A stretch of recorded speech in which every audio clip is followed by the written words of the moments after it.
In November 1942, 133 Australians lost their lives and a further 225 were wounded. They were situated just 2.5 hours north of Brisbane and were a part of the Australian forces that repelled the Japanese advance right on our doorstep. And yet, so many Australians have never heard of this battle.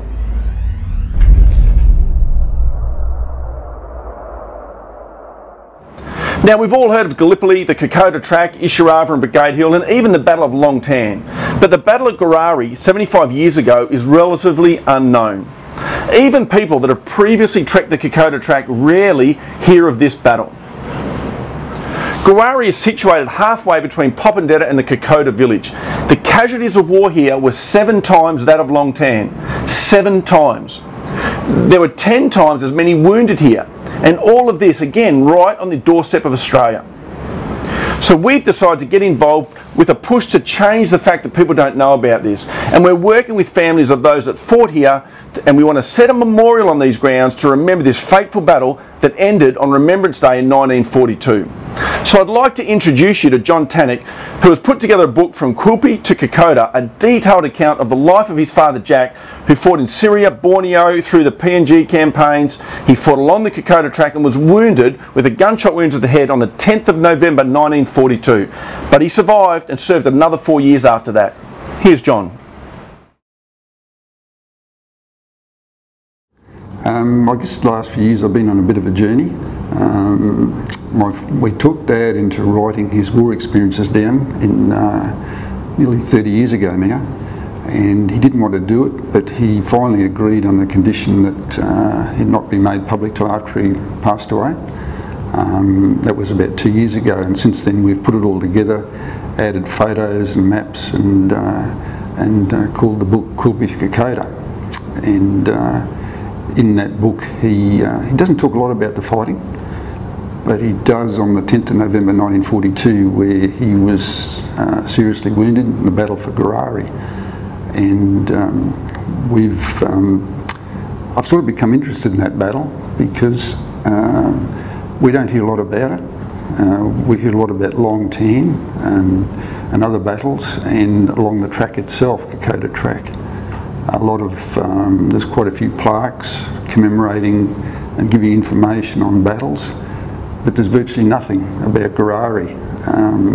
You and I visited the site last year, and there's no plaques or memorials there, and yet that was the biggest battle of the New Guinea campaign up until that time. It was the first time they caught the Japanese out in the open, and there was 133 Australian soldiers lost their lives in that battle, and there were 225 wounded. Yeah, I'd like to do something to try and commemorate that battle and remember those diggers that lost their lives in that battle. Yeah.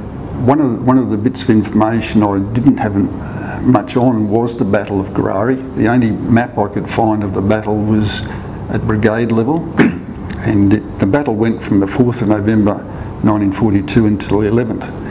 And there's a map showing the layouts of the various brigades, but not much more than that.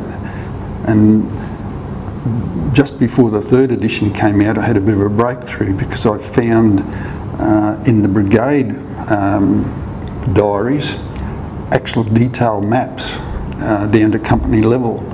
And there's actually a map prepared at 9 AM on the 10th of November 1942 showing the layout of the 2nd 25th Battalion and their companies. And it was that time at 9 AM that Dad's company was going into an attack, and it was in the next few minutes that he was wounded. So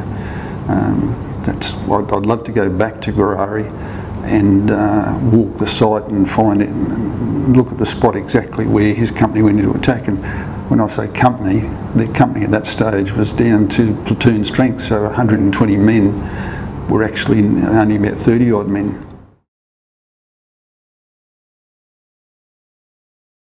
I think it's there's a lot of ducks lining up in a row on this one, because as the battle went from the 4th of November to the 11th, so it would be great if we could get up there a day or two earlier, have a bit of a paddle around the site. If it's not installed by others, install some sort of monument or plaque there.